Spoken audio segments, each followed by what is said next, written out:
السلام علیکم دوستو۔ انسان کا دل ایک جامع حقیقت ہے۔ آج ہم جانیں گے کہ یہ کیسے۔ انسان کے نیک اعمال سے بہتر اس کا کوئی ساتھ ہی نہیں ہے۔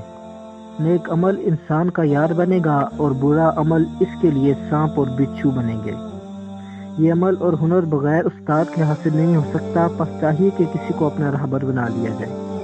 ہر شے کا پہلے علم حاصل کیا جاتا ہے اور پھر اس پر عمل کیا جاتا ہے۔ اگر تم نصیحت کرنے والوں کو دیکھو تو خاموشی سے سنو۔ کچھ حاصل کرنے کے لیے بڑھو اور متکبر نہ ہو۔ بڑائی کا مدار لباس پر نہیں، اس لیے تعلیم حاصل کرنے کے لیے ذلت اور مساکین کا لباس اختیار کرو۔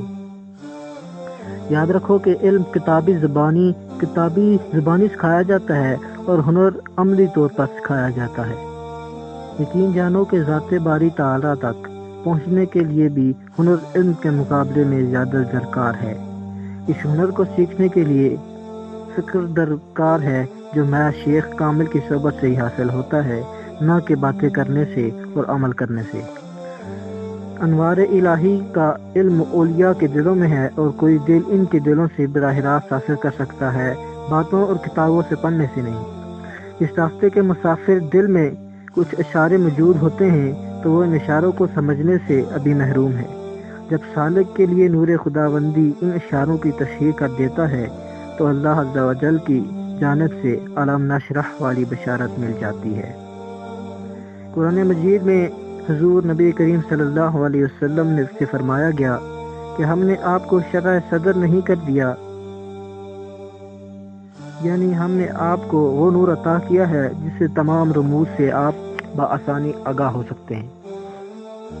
اس سورہ میں یہ ارشاد فرمایا گیا ہے کہ ہم نے آپ کے سینہ میں تمام باتیں سمجھنے کی استعداد پیدا کی ہے۔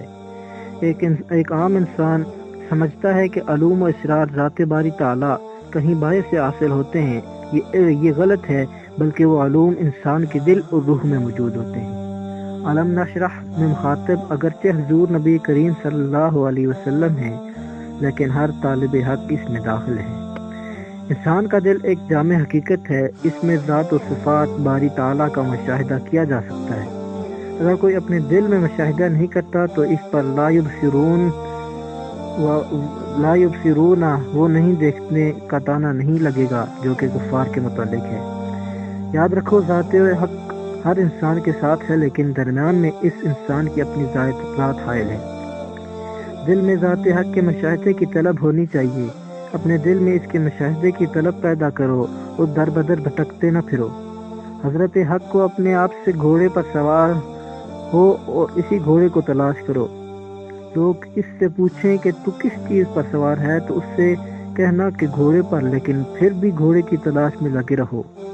اس گھوڑے کے سوار سے لوگ کہتے ہیں کہ گھوڑا تو تیرے نیچے ہے۔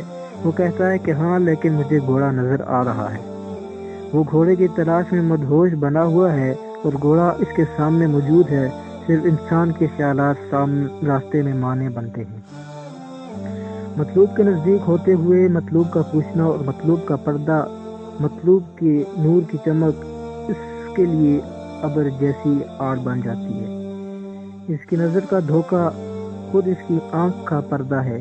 وہی آنکھ جو آڑ کو ہٹانے والی چیز تھی، وہ فوراً خود آڑ بن گئی۔ ایسے طلبگار کا کان خود اس کو بہرا بنا دیتا ہے۔ خلاصہ یہ ہے کہ انسان کو پراگندہ خیالوں سے بچنا چاہیے اور یقین رکھنا چاہیے کہ ذات باری تعالیٰ میری شاہ رخ سے بھی زیادہ قریب ہے، اور اس کے مشاہدے کی کوشش کرنی چاہیے کہ یہ اس کا غم بن جائے۔ تو مقصود بیان یہ ہے کہ مولانا محمد جلال الدین رومی اس حقائق میں سالک کو ترغیب دے رہے ہیں کہ وہ ہر حال میں مشاہدے کی کوشش کرے اور ظاہری علوم سے خود سنوارنے کی بجائے باطنی علوم کی جانب متوجہ ہو۔ باطن کو سنوارنے کے لیے کسی شیخ کامل کی صحبت اختیار کرے تاکہ جو اسرار اور رموز اس پر منکشف ہوں ان کی حقیقت سے آگاہ ہو سکے۔ تو دوستو، یہ تھی آج کی شارٹ ویڈیو، انسان کا دل کیسے جامع حقیقت ہے، جو کہ حکایات رومی سے سے لی گئی تھی۔ آنے والی ویڈیوز بھی انشاءاللہ کوشش کروں گا کہ اچھی ہوں۔ نیکسٹ ویڈیو کے ساتھ حاضر ہوں گا۔ اللہ حافظ۔